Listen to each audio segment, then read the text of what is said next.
IVM.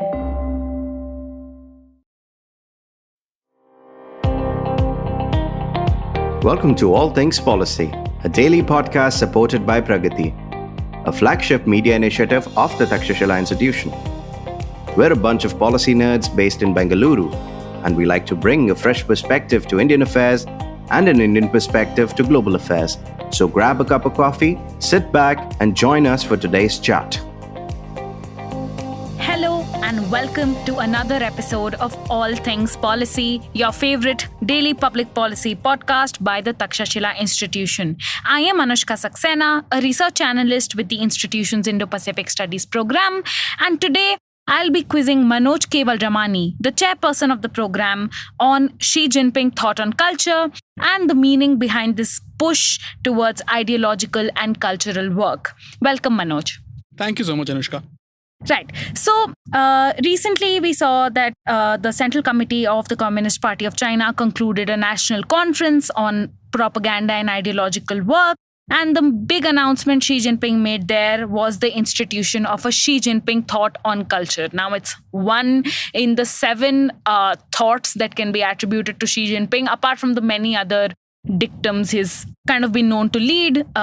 So one is, of course, the Xi Jinping Thought on socialism with Chinese characteristics for a new era, and six kind of sub-thoughts, which are economy, diplomacy, military, environment, rule of law, and now culture. So, Manoj, my first question to you is, and it's both a joke and a serious question, which is, why does Xi Jinping think so much? And what was the need for this Xi Jinping thought on culture? Yeah, I think that's a really good question. I think that, look, when we think about why Xi Jinping thinks so much and why we have all these different kinds of thoughts, I think the first thing to understand is what is the relevance of the idea of a thought and an ideological thought in the leader's mind. And this, I think, sort of goes back to the notions of Marxism being this ideology which is essentially a truth-seeking ideology, right? And therefore, it is trying to distill truth from historical events and the churn between factors of production and their engagement with people and how history therefore progresses. So if you look at what the Communist Party constantly talks about, it talks about how understanding this process is a scientific pursuit. And when you understand this process, you arrive at certain truths. And the quality of a leader depends on his or her. I don't think there's ever been a her in China in the Communist Party, but the quality of the leader is dependent on the ability to identify these sort of epistemic realities, right? These truths. And that then gives you insight into world events, into social currents, and so on and so forth, and therefore then informs policy. Right. So in that sense, if you look at Communist Party of China's discourse, and if you look at most communist discourse, even in the Soviet era, what you will see is that there is this attachment to the idea of truth, and therefore inherently the leader's vision and the leader's sort of ability to distill this truth and by that guide policy is critical to in some ways to his legitimacy. So that is one reason why Xi Jinping thinks so much, right? Because it is partly critical to legitimacy. Also, within the sort of pantheon of different ideas, right? So for example, if people would know that, you have Xi Jinping thought, but you had Deng Xiaoping's theory, right? You had Mao Zedong thought. You have theory of three represents by Jiang Zemin, right? So why is it that, what is the difference? So within the sort of hierarchy in the Chinese system, thought is the highest form. And theory sort of is before that.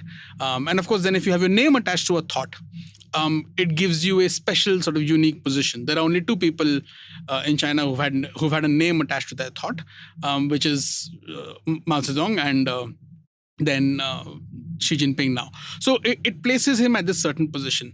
Now, if you have now created this thought, which bestows upon you legitimacy and which then also has to inform policy, because at the end of the day, policy must be a product of the vision that the leadership has cultivated.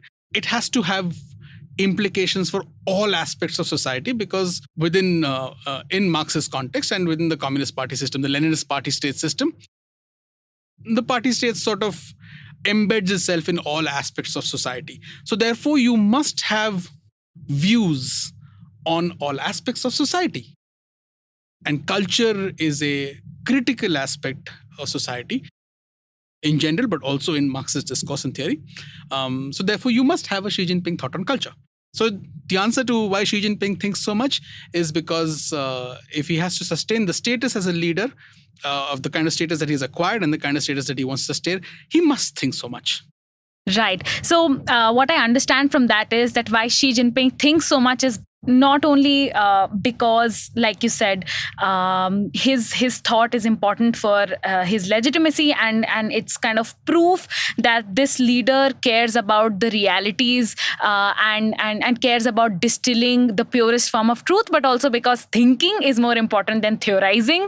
And so and because he wants to be in the pantheon of, every time you read some Chinese literature right now in official propaganda, they will tell you, right, Xi Jinping with the thought of a great Marxist historian, strategist, and so on. So, you want that position. So if you want that position, you must create, and if he's making the case that China is in a new era, he must define what that new era is. Because based on how he defines it is how policy will be shaped.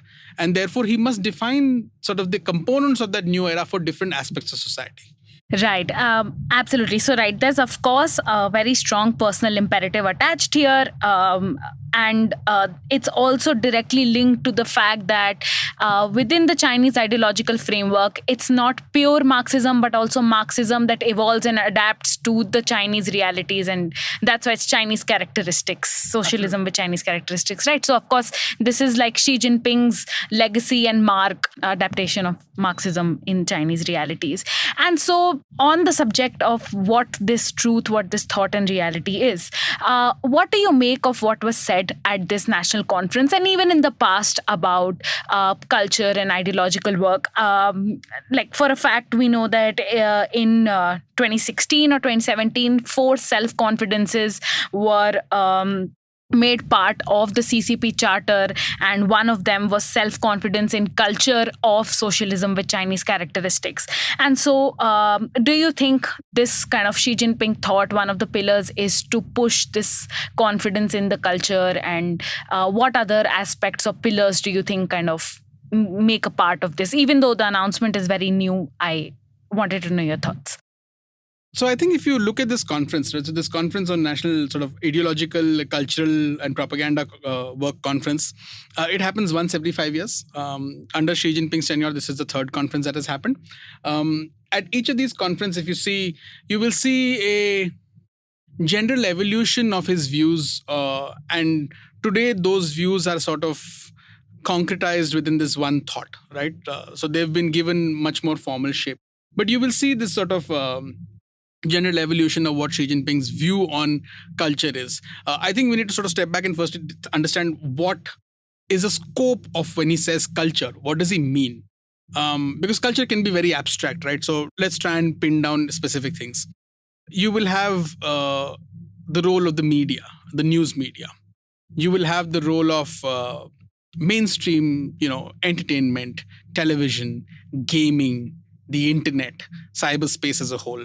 You will have traditional aspects of culture such as literature, art, photography, painting, books, poetry, music.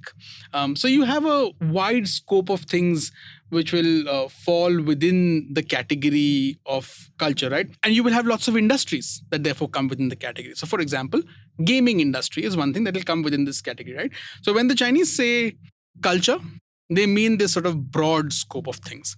Now, if you go back to 2013, which was when the first conference of propaganda and ideological and cultural work took place under Xi Jinping, you will see that his primary objective at that point of time was essentially to say that you need to be able to, or the party state needs to be able to bring the media within its ambit much more. Now, this is a time where, China was... the Hu one period had just ended and China was sort of far more liberal, at least in terms of its media coverage. There was lots of criticism. There was lots of much more open coverage, and there was also much more open discussion about inner party strife and so on and so forth. And corruption and all was highlighted quite regularly, right? The party's control over some of these things was waning. Chinese popular culture, art, was very different. There was much more sort of fear expression, fear criticism. Chinese movies and entertainment sort of touched many more different subjects. What Xi Jinping's argument initially was that, look, you need to bring all of these things under party control. So the party control needs to be strengthened. Parties' understanding of leveraging technology and the impact of technology on cyberspace needs to be strengthened. Also, the most important sort of takeaway, or two important takeaways, were that firstly, the cyberspace or the internet domain or cultural domain is an ideological battlefield. So it's not just something that's happening. It's something where there is a contest for narrative dominance. And he predominantly saw it from the perspective of the undermining of the party, whether within or without blaming the West. And the second thing was the party needs to reorient cultural endeavors. So whether it is movies, television, news, whatever, from the perspective also of being people-centered. So what does that mean? One part of that sort of means avoiding ostentatiousness, avoiding glorification of certain things, being more telling the people's story sort of stuff, so being more grounded, telling the party's narrative, talking about issues that matter to the people as opposed to, fanciful stories and things like that. Now, has that necessarily happened? I mean, I don't know. Would you call the burst of science fiction in China as telling the people's story?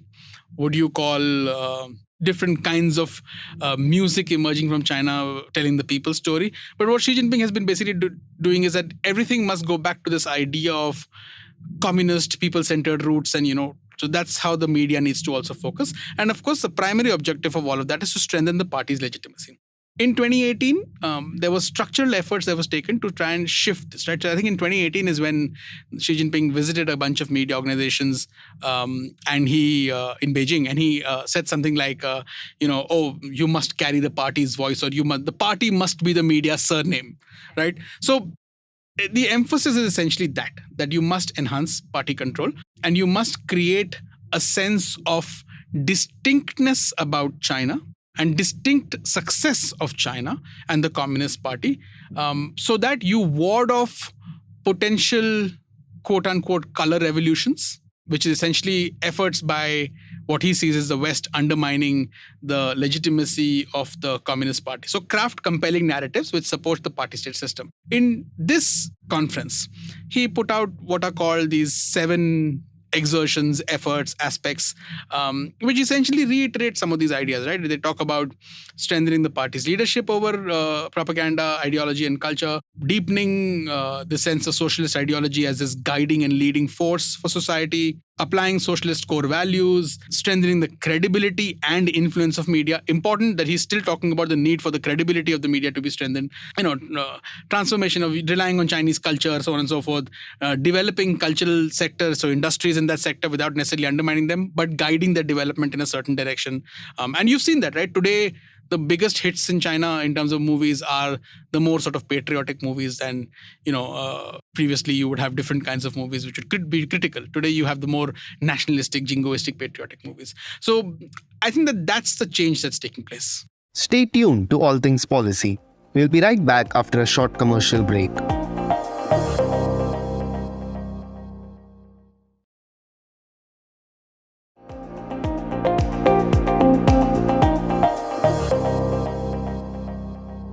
Right. I think that's very interesting because all of it essentially sounds like, when they say that you have to scientifically produce culture, you have to make sure that your online communication is scientific, it's people-centric, it talks about the people and kind of communicates the right voice of China. What they're essentially saying is that it's opening a door for the party to govern what is said in communication, in videos, in the online space. And the latter being extremely important because now there are individual strategies being crafted for how the cyberspace can be used by different sections of society. So one of it is for the people, one of it is for how the PLA can use it, one of it is for how bureaucrats can use it. So they can't even have accounts on TikTok because there can be potential use that isn't necessarily in the benefit of the people. All of that said, where exactly do you think is this voice of China lacking? Why exactly is the party feeling a need to exacerbate it when, one can say that China is all Western media and domestic social media talks about? Yeah, look, I mean, I think that what you've asked is quite a critical question, right? It goes to the heart of the fact that authoritarian systems, particularly systems like communist systems, which sort of veer towards totalitarianism, have embedded within them this deep insecurity, right? So you will your need for control, particularly as you've centralized more authority and more power, is extremely, extremely high. And therefore, you will try and control all sorts of undertakings. And culture can be really important because it is it can provide you the sort of spark of resistance, right? The idea that if you just go back and look at how zero COVID ended, the fact that you had a white paper movement, right, an A4 paper movement, it tells you that resistance can take different forms. It can take art and therefore you will see, all authoritarian systems crack down on culture and shape and do that in different forms, right? Whether do that in the form of promoting patriotism, nationalism, differentiating yourself by defining some other, repudiating that there are certain truths that are self-evident universally, and so on and so forth, right? And I think Xi Jinping has done that, and he's not unique in that he's an authoritarian who's doing that. Other authoritarians around the world, current and past, also continue to do it. What has been interesting is that he has tried to systematically, and I think if you look at this particular conference that happened last week, what you will see is that he specifically says two things.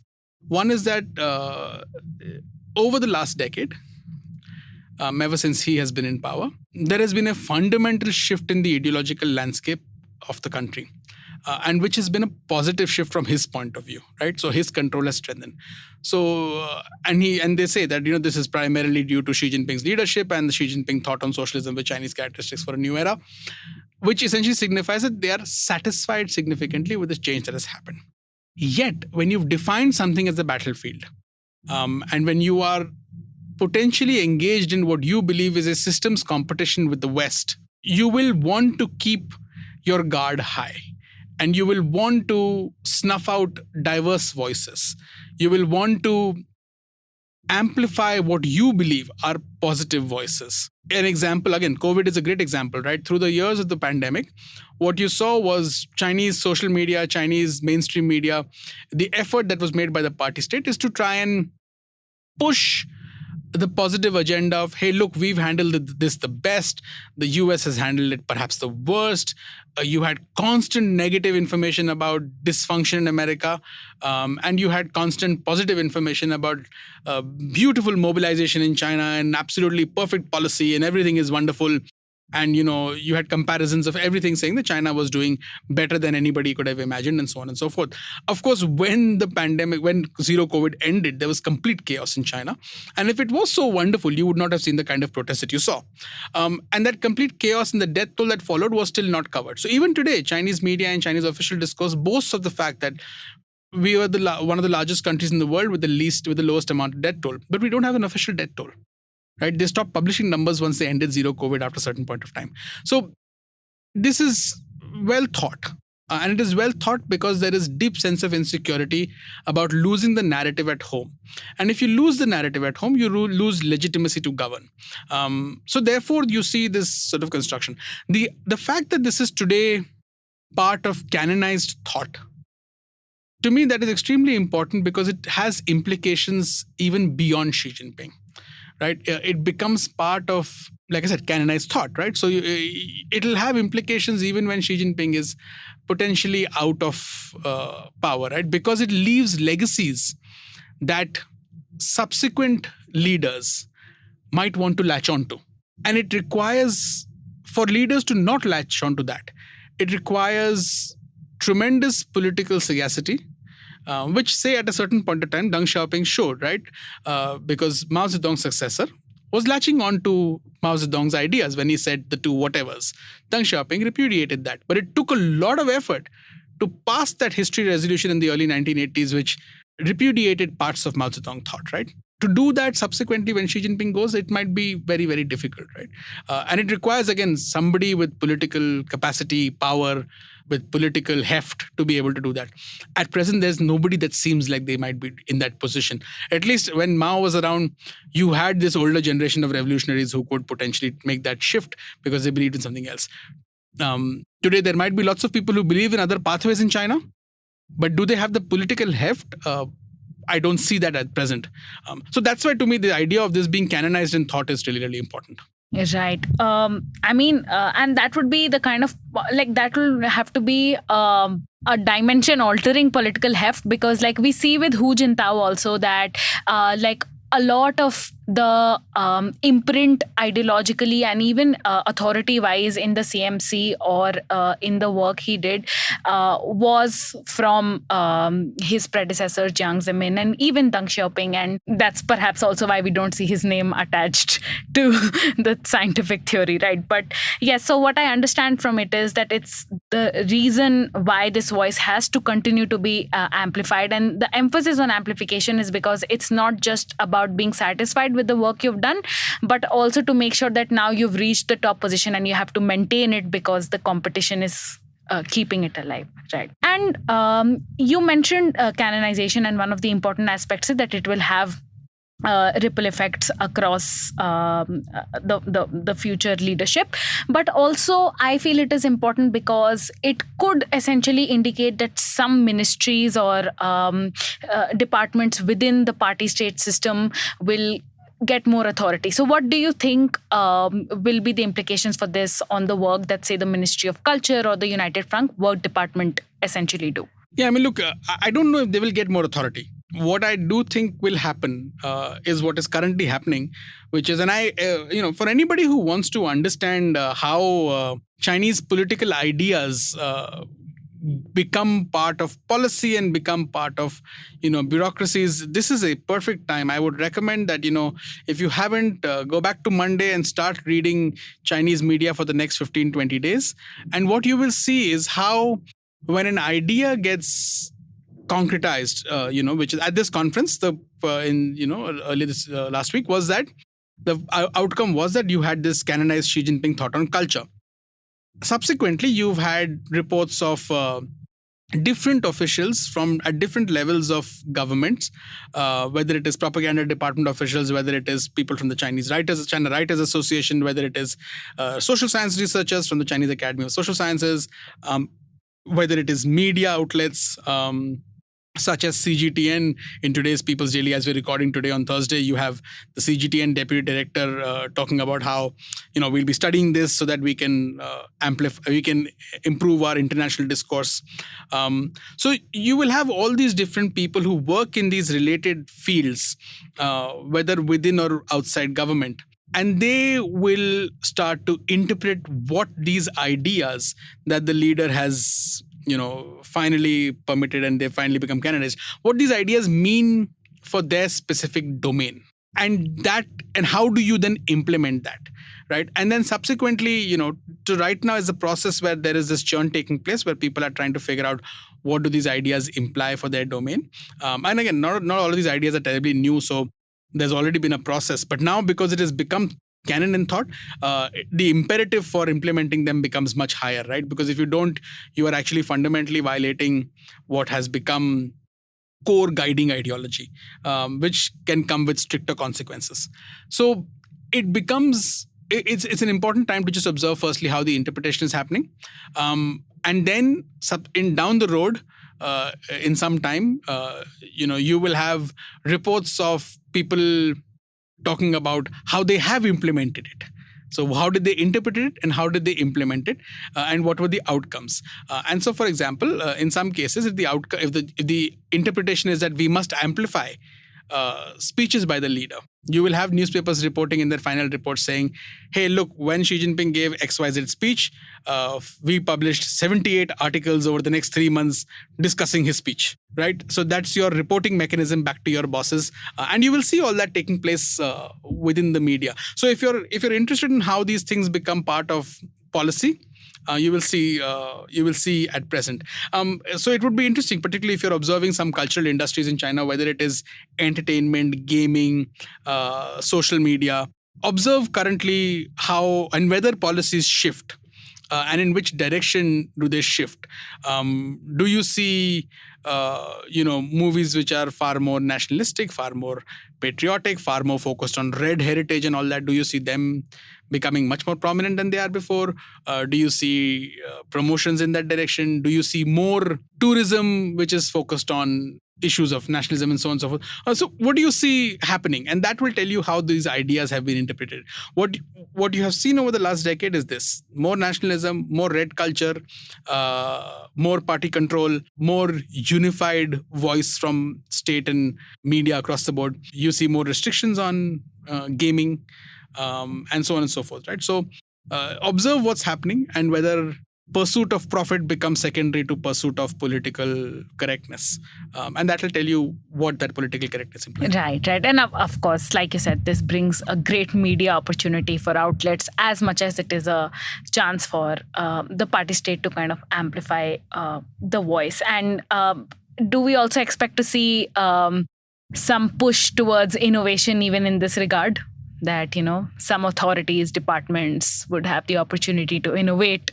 And like you said, because implementation will be, interpretation and implementation will be important. So do you think even here there is room for kind of these entities that come under the ambit of this canon to interpret it in their own accord? Yeah, I think there's always room. People are very creative, and people are very creative, and also, people also come from different interest bases, right? So your different ministries, different departments have different sets of interests, and they will try and cast their interests within the light of what the leadership has said. Because look, obviously some of these, if you go and read the 7 exertions or 7 efforts or 7 aspects that I talked about, they are very general.